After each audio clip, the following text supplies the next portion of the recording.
భగవద్గీత 342వ రోజు 6వ శ్లోకం. యథాకాశాస్థితో నిత్యం వాయుః సర్వత్ర గో మహాన్ తథా సర్వాణి భూతాని మత్స్య నిత్యుపధారాయ.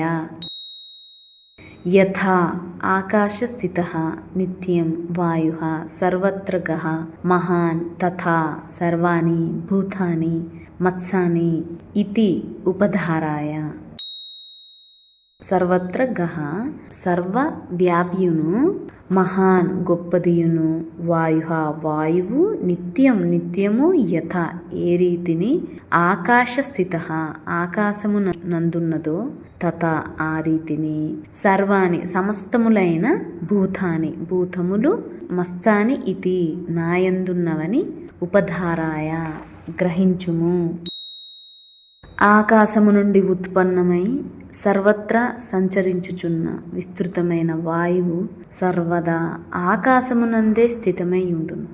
అట్లే నా సంకల్పము ద్వారా ఉత్పన్నమైన భూతములు, ప్రాణులు అన్నియును నాయందే ఉన్నవని గ్రహించుము.